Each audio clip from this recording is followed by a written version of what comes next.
Olá pessoal, me chamo William, sou juiz de direito e hoje nós vamos resolver mais uma questão do Exame Nacional da Magistratura, o ENAM 2024.2, agora tratando da Lei de Crimes Ambientais, como vocês podem ver aí na tela.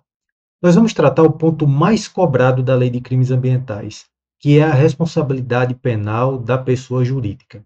Eu vou tratar aqui dos temas que envolvem essa ótica, a responsabilidade penal da pessoa jurídica, e espero que sirva tanto para essa questão que foi cobrada no ENAM, quanto para eventuais questões discursivas que vocês sejam indagados, tá bem? O primeiro ponto é o seguinte: a possibilidade da responsabilização penal da pessoa jurídica, ela existe por força do próprio comando da Constituição Federal. Então, o artigo 225, parágrafo 3º, coloquei aqui para vocês, ele expressamente trabalha a possibilidade de responsabilização da pessoa jurídica. Ele afirma o seguinte: as condutas e atividades consideradas lesivas ao meio ambiente sujeitarão os infratores, pessoas físicas ou jurídicas, às sanções penais e administrativas, independentemente da obrigação de reparar os danos causados. Veja, há, portanto, no próprio comando constitucional, uma tríplice responsabilidade ambiental em três esferas: penal, administrativa e civil. A gente vai estudar aqui especificamente a responsabilidade penal, mas a Lei de Crimes Ambientais traz sanções administrativas, como interdição de atividades, destruição de produtos apreendidos, mas a gente vai tratar de direito penal, né? E em relação à responsabilidade penal da pessoa jurídica, portanto, há um comando constitucional autorizativo e você, ao discorrer na sua prova, se for uma prova discursiva, precisa trazer o artigo 225, parágrafo 3º. Ok, mas os detalhamentos do artigo 225, parágrafo 3º, estão na Lei de Crimes Ambientais, na Lei 9.605 de 98. Eu trabalho aqui um pouco mais para a gente acompanhar. Esse material, se alguém precisar, eu posso disponibilizar, tá bom? É um material próprio, feito por mim mesmo. E é o seguinte: responsabilidade da pessoa jurídica. Olha o que trago aí. O artigo 3º da Lei de Crimes Ambientais, a Lei 9.605, afirma expressamente que, para que haja responsabilidade penal da pessoa jurídica, existe a necessidade de se observar dois requisitos. O primeiro, que a conduta que caracteriza um crime ambiental seja decorrente de uma decisão do representante legal ou do representante contratual ou por decisão do colegiado da pessoa jurídica. A esse primeiro requisito, parte da doutrina, e há julgado do STF tratando disso, se refere ao chamado princípio da pertinência do ato à pessoa jurídica, ou seja, o ato praticado, caracterizador de um crime ambiental, a conduta praticada é caracterizadora de um crime ambiental, não é algo clandestino, é algo que decorreu da atividade da pessoa jurídica, foi tomada por decisão de seu representante legal, por decisão de seu representante contratual ou por decisão do seu órgão colegiado. Não é um ato de um sócio que o fez de forma clandestina, sem o conhecimento da pessoa jurídica. Compreende? Por isso que se chama pertinência do ato à pessoa jurídica.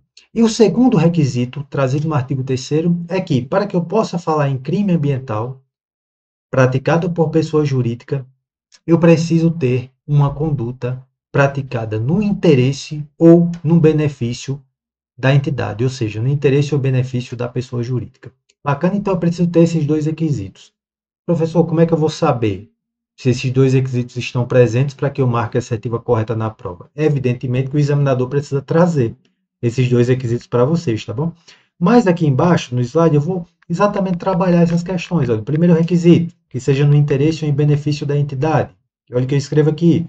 Se não houver benefício ou interesse da pessoa jurídica, eu não posso responsabilizar penalmente a pessoa jurídica. Apenas as pessoas físicas serão responsabilizadas.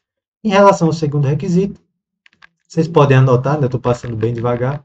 Em relação à decisão tomada por seu representante contratual ou legal, ou seu órgão colegiado, trago aí embaixo o princípio da pertinência do ato à pessoa jurídica.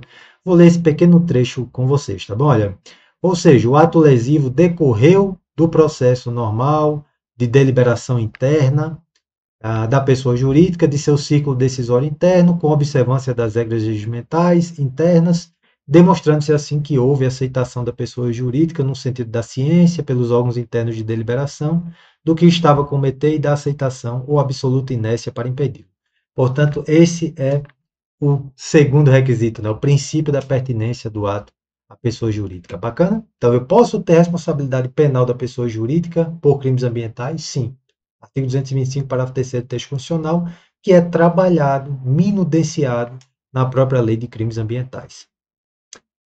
Um outro ponto que eu preciso trazer para vocês, e bastante cobrado, diz respeito ao seguinte aspecto. Certo. Então, eu posso ter responsabilidade penal da pessoa jurídica por crimes ambientais.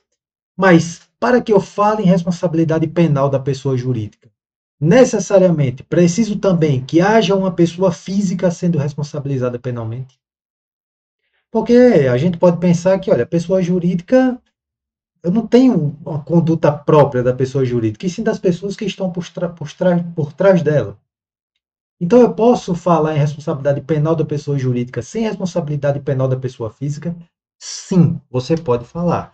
Esse foi o posicionamento e é o posicionamento adotado pelo STJ e pelo STF, tá bom? Não se exige, de acordo com o STF e o STJ, que haja uma duplicidade da persecução penal, que necessariamente eu tenha a persecução penal contra a pessoa física e contra a pessoa jurídica. Eu posso até ter, mas esse não é um requisito indispensável para que eu fale em responsabilidade penal da pessoa jurídica. Trago aí na observação 3. Vou ler com vocês. Né? Nem a Constituição Federal, nem a Lei de Crimes Ambientais condicionam a responsabilidade penal da pessoa jurídica por crimes ambientais à simultânea persecução penal da pessoa física em tese responsável no âmbito da organização. Veja que não há essa condicionante, tá bom? Prosseguindo. Assim, o sistema da dupla imputação ou imputação simultânea, exigindo que sejam investigados e denunciados simultaneamente a pessoa física e a jurídica, não é, esse sistema não é adotado pelo STJ e pelo STF. Prossigo com a observação 4. Claro, pessoa jurídica pode cometer crime ambiental, mas a pessoa jurídica não tem uma estrutura biopsicológica, não tem o corpo, locomoção da pessoa jurídica. Então, a pessoa jurídica, embora possa cometer crime ambiental, não pode ser beneficiada com a impetração de habeas corpus, que, como todos nós sabemos, né, é destinado para combater ameaças ou efetivas lesões ao direito de locomoção. Ok? E o que isso tem a ver, então, com a questão cobrada no Enem? Tudo, porque o que foi cobrado no Enem é exatamente esse aspecto. Esse é o ponto mais cobrado da Lei de Crimes Ambientais como um todo, tá bem? Eu vou trazer para vocês aqui a questão e uso a mesma tática. Trago a questão na própria prova para quem não tem familiaridade com provas, passe a ter, né? Tem muita gente aqui que está na faculdade ainda, né? Que é o seguinte, olha o que foi cobrado aí na prova do Enem, questão 80. Afrodite é presidente da mineradora Fluminense e, com o objetivo de reduzir custos, determinou que a barragem de contenção dos dejeitos provenientes do beneficiamento mineral fosse construída com material barato, embora contraindicado em parecer técnico. Veja, quando você vai resolver uma questão, seja objetiva, seja discursiva, não é uma historinha, né? Você precisa chegar a uma resposta. Então a gente já vai destacando os pontos que nos interessam. Veja que essa conduta caracterizadora de crime ambiental foi praticado para reduzir custos. Então, foi praticado em benefício e no interesse da pessoa jurídica. Vamos ver se o outro requisito foi atendido? Se a conduta foi tomada por decisão de seu representante legal, contratual ou órgão colegiado?